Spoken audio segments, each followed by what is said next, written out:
Samuel ƒe agbalẽ gbãtɔ ta 23. David ɖe Keila tso Filistitɔwo si me. Gbe ɖeka la, David se be Filistitɔwo va nɔ Keilatɔwo ƒe lugbɔƒe ham, eya ta David bia Yehowa be, ɖe mayi aɖawɔ aʋa kple Filistitɔwoa?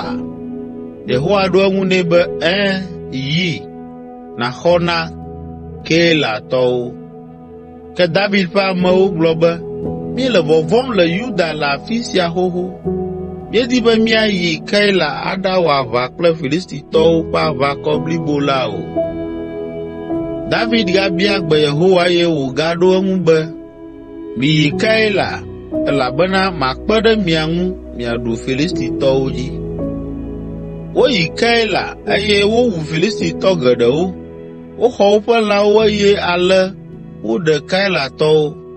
Ale Abiata, Ahimelek ƒe vi, yi Keila le David gbɔ. Etsɔ eƒe kɔmewu ɖe asi, ale be yeate ŋu ase nya tso Mawu gbɔ agblɔ na David. Saul ti David yome. Eteƒe medidi hafi Saul se be David nɔ Keila o. Saul do ɣli be, aha, enyo, míaƒe asi su edzi azɔ. Mawu tsɔe de asi nam elabena eya ŋutɔe yi ɖatu eɖokui ɖe du si woɖo gli ƒo xlãe la me.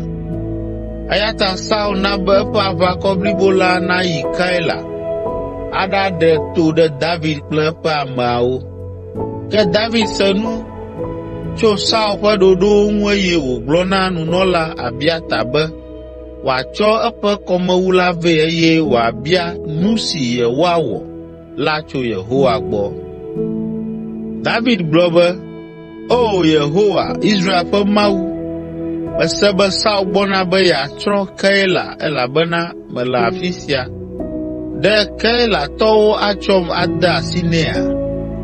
Ɖe Saul anya va abe ale si mese enea? O Yehowa, Israel ƒe Mawu, meɖe kuku gblɔe nam. Yehowa gblɔ be, Saul le vava ge. David bia be, ke Keilatɔ siawo atsɔ mí ade asi nɛa? Yehowa ɖo eŋu be, woatsɔ mí ade asi nɛ.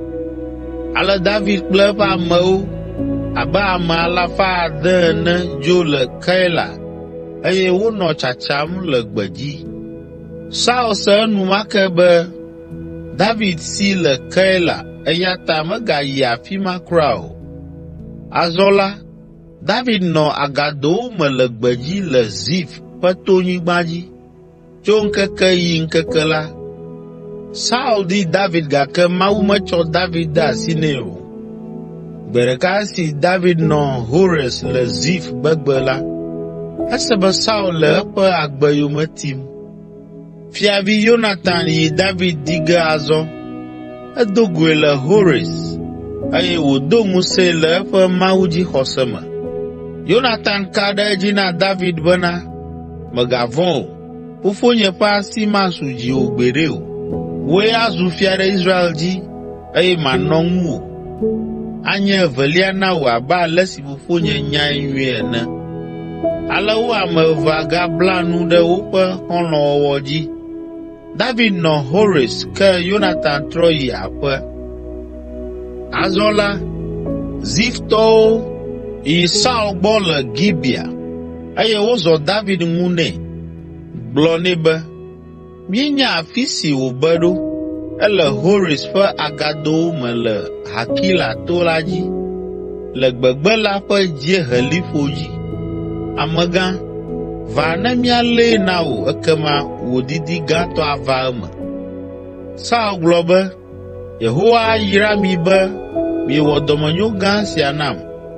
Miyi ne miaka ɖe afi si wòle kple ame siwo kpɔe le afi ma la dzi elabena menya be ayetɔ gã aɖee wònye. Mikpɔ afi si tututu wòbe ɖo eye miatrɔ ava gblɔe nam. Ekema mayi kpli mi eye ne anya nɔ afi ma lɔƒo ko la, ne wòahiã be madii le nutome blibo la hã la, madii eye makpɔe kokoko. Ale wodo ŋgɔ na Saul yi Zif. David kple eƒe amewo nɔ Maon gbegbe si le Araba le Yesimo ƒe dziehe lɔƒo. Saul kple eƒe amewo dze wo yome eye esi wogblɔ esia na David la, eɖi abu yi agakpe la gbɔ eye wònɔ Maon gbegbe. Esi Saul se esia la, eti eyome yi Maon gbegbe la. Saul nɔ to aɖe ƒe akpa ɖeka ŋu eye David hã nɔ to ma ke ƒe akpa evelia ŋu. Esi wòsusɔ vie Saul kple eƒe amewo naɖe to ɖe David kple eƒe amewo la, David dze agbagba be yeasi gake mɔnukpɔkpɔ aɖeke menɔ anyi o. Le ɣe ma ɣi tututu la, du va tu Saul be Filistitɔwo gava nɔ Israel ham. Eya ta Saul ɖe asi le David yometiti ŋu eye wòtrɔ yi be yeawɔ aʋa kple Filistitɔwo. Tso ɣe ma ɣi dzi la, woyɔa teƒe si David ƒu asaɖa anyi ɖo la be Kaklã ƒe Agakpe. David yi ɖanɔ En Gedi ƒe agadowo me azɔ.